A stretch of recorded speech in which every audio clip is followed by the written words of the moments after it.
Babala po sa ating mga manonood. Hindi po layunin ng programang ito para siraan ang mga involved sa episode na ito. Pagkus, atin lamang sinasagot ang mga sinasabi nilang paninira sa Iglesia Katolika.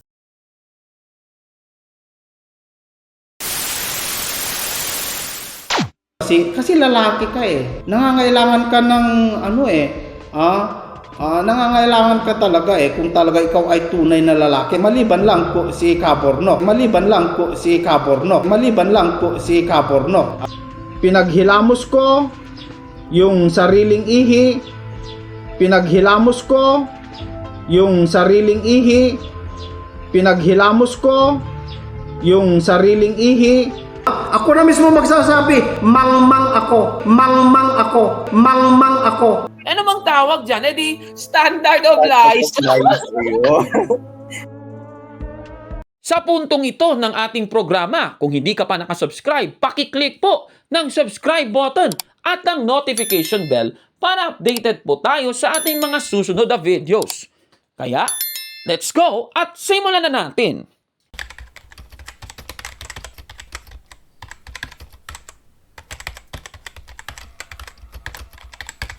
Hindi ka po magkakaroon ng relasyon sa Diyos kung hindi ka po magrelihiyon. Sapagkat ang relihiyon po ay itinatag ng Panginoong Diyos na yun po ang paraan para magkaroon ka po ng relasyon sa Panginoong Diyos, mga kaibigan. Maaaring meron po yung mga point ang nagsabi na hindi na po kailangan ng relihiyon sapagkat hindi niya po siguro nakikita sa mga relihiyon ang tunay na pagbabago, mga kaibigan, at wala po silang relasyon sa Diyos. Meron po kasi talagang relihiyon na hindi po tinatag ng Diyos, kundi itinatag po ng mga sarili nilang kakayahan.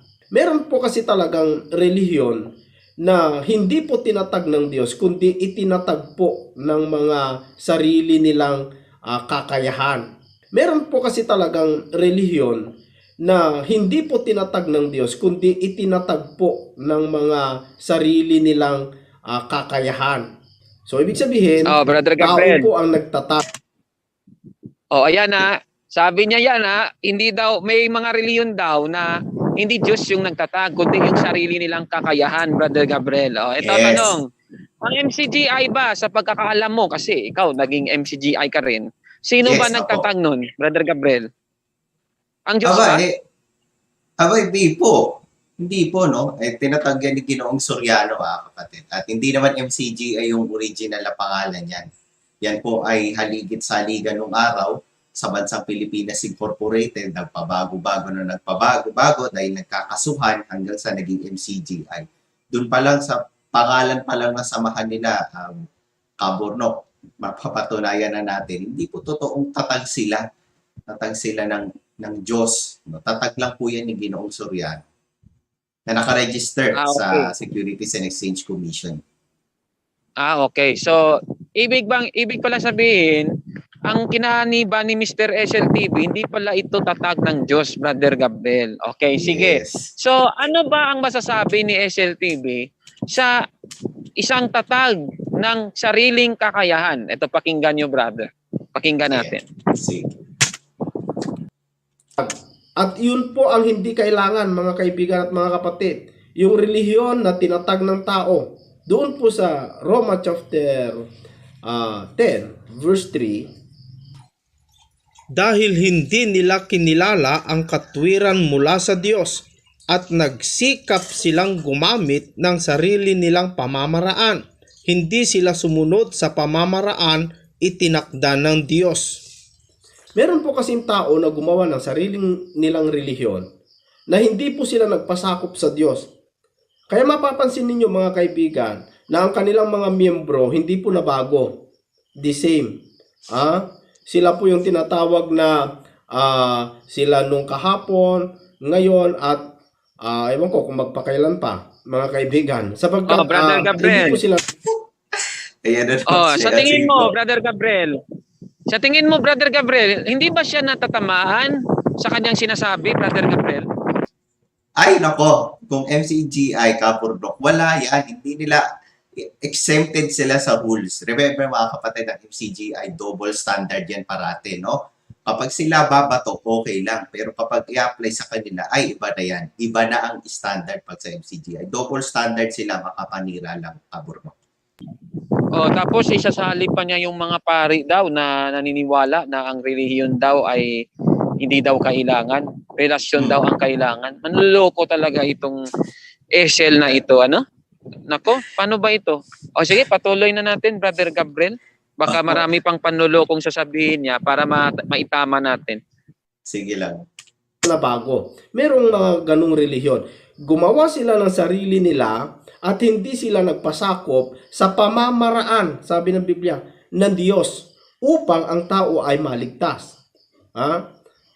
Ano po ang relihiyon na yon na dapat hindi aniban ng tao? At ano po yung relihiyon na dapat aniban ng tao? Na yun po ang magbibigay ng tunay na relasyon sa Diyos at sa tao.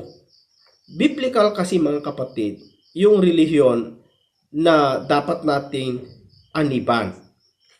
Ganito po ang relihiyon na ginawa ng tao.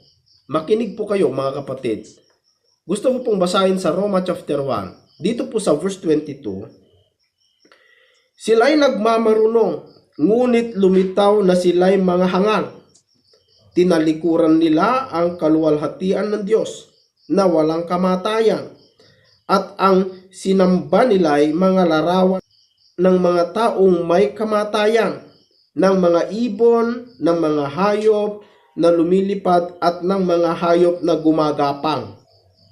Meron pong relihiyon mga kapatid na okay po ang lahat, kaya hindi po sila nabago. Okay? Tingnan nyo, iba yung interpretation nila, di ba? So, ganyan yung MCGI, mga kapatid, ano? Okay lang daw lahat. As if naman na lahat ng kasalanan nabanggit yan sa 1:22 hanggang 23. No? At kung papapansin nyo, mga kapatid, ginamit niya yung talata na yan para ibato sa ibang religion. Pero, nililigtas niya yung kanilang samahan, yung relihiyon nila. Natatag din naman ng tao. Nakita nyo? O anong tawag dun sa mga ganong ugali? Yung nakikita yung ng kapwa nila, yung sa palagay nilang mali, pero yung pagkakamali hindi nakikita. Kaya tawag dun. Po ang magsamba sa mga Diyos-Diyosan. Hinayaan nila ang kanilang mga member na gumawa ng karahasan. Ituloy ko po ang pagbasa, sabi dito, kaya't hinayaan na sila ng Diyos sa kanilang maruruming pagnanasa hanggang sa hindi na nila mapigil ang paggawa ng kahalayan sa isa't isa. Tinalikuran nila ang katotohanan tungkol sa Diyos at pinalitan ng kasinungalingan. Sinamba nila at pinaglilingkuran ang mga nilikha sa halip na ang mga lumikha na siyang dapat purihin magpakailanman. Amen. Tumingin po kayo mga kapatid kung anong klaseng relihiyon ang mga gumagawa ng ganito. Wala pong iba Brother mga Gabriel. kaibigan, kundi Yes po, Kapurnok. Di ba, nagbasa siya ng Roma 1, 22 hanggang 27, Brother Gabriel. 25. Okay, 25. sige. 25 pa lang pala. Okay, sige. Brother Gabriel, di ba sabi niya daw, yung tatag ng tao ay na hindi naman nagpapasakop sa Diyos, ay ano po yun? Hindi po yun sangayon ng Diyos doon. Sige, sangayon po tayo doon, Brother Gabriel. Basahin natin ang awit 127 verse 1, Brother Gabriel. Okay, 127. Uno ng awit dito po ang nakasulat. At present ko lang po sa screen. Malibang itayo ng Panginoon ang bahay, walang kabuluhang nagsisigawa ang nagtatayo. Malibang ingatan ng Panginoon ang bayan, walang kabuluhang gumigising ang pantay. Ayan, Brother Gabriel. So, yung tao, nagtayo siya ng sarili niyang relihiyon, automatic, wala na pong kabuluhan yun, Brother Gabriel, ayon sa talata. Yes po. Wala na pong kabuluhan. So, ang tanong, Brother Gabriel, sino ba nagtatag ng MCGI? Tao ba o Diyos, Brother Gabriel? Ay garantisado pong tao yun. Tao po yun, Oh, kapatid. Tao. oh, yan, tao. Oh, 'di ba? Tao na hindi rin Diyos, hindi kagaya nating Panginoong Jesucristo, 100% human, 100% divine, ano? Divine. Pero Yes. yung nagtatag ng reliyon ng Members Church of God International, 100% human lang talaga, Brother Gabriel. Opo, Paano ngayon 'to? At- Paano ngayon 'yan, kapatid na Gabriel? Opo. Parang pinapatamaan niya yung sarili niya. Pero alam ko na yung mga style na yan eh. Yung gagawin nila, babasahin nila yung Roma 1 mula 22, kanina hanggang 25. Ngayon, tatanungin natin sila, tatanungin natin si SLTV kung sino ba. Ayan, nasa screen na pala Ayan, kung nasa sino screen yung na, founder ng MCGI. Opo, nilagay Ayan ko na. na. Ayan, Eli Soriano. Ay, mga kapatid, Ayun, Filipino preacher. Overall servant. Aliping pangkalahatan. April 4, 1947. Brother Gabriel, Yes i-type po. mo dyan yung sa Roman Catholic Church. Kung sino yung founder ng Roman Catholic Church. Sige nga. Ayan, Roman Catholic Church. Kita na. Para Natin, magkaalaman na. Roman Catholic. Ayun, Jesus pala. Panginoong Jesucristo. Ayan. First century Holy Land. Ayan. Yung Klaro bishops yan, ba? Brother Ayan, Gabriel. 5,000 yung bishops natin. 414,336 deacons. Priest. Tapos yung deacons naman ay 48,238. Napakadami po mga kapatid na obispo ng iglesia na tatag ng Panginoong Jesucristo. Samantalang ang MCGI, tanong nyo sino obispo sa kanila. Tanong nyo. Sino, Brother Gabriel? Obispo? Naku, wala namang obispo dyan. Ang meron dyan, MIC. Ang meron dyan, manggagawa, worker. Ayan. Tsaka si tawag na niya, si Ginoong Soriano.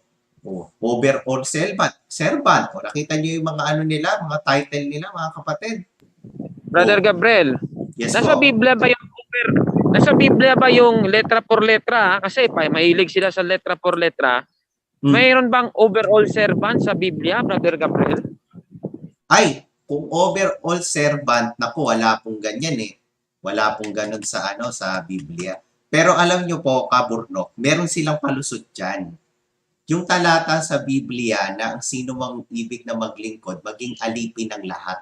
Yung sinabi ng Panginoon Jesucristo, nakalimutan ko lang yung exact na Bible verse. So, sino daw mag-ibig nais na maglingkod, maging alipin ng lahat. Kaya yung si Ginoong Soriano, naging aliping pangkalahatan. So, siya yung pinaka-leader. Okay. Pero siya lang pala yung pwedeng maging aliping pangkalahatan, Brother Gabriel. Yes, pero meron din namang ikalawang aliping pangkalahatan. Yun na nga si Ginoong Rason. Ngayon, yung pangalawang aliping pangkalahatan, nasa Biblia ba yan, Brother Gabriel? Assistant overall servant.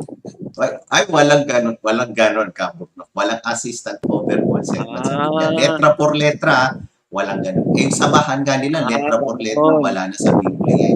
Yung pakayaan. Ayan double standard, Brother Gabriel pala sila. Kung sa Katoliko, halimbawa, hahanapin yung rosaryo sa Biblia daw, wala na mahanap, automatic mali.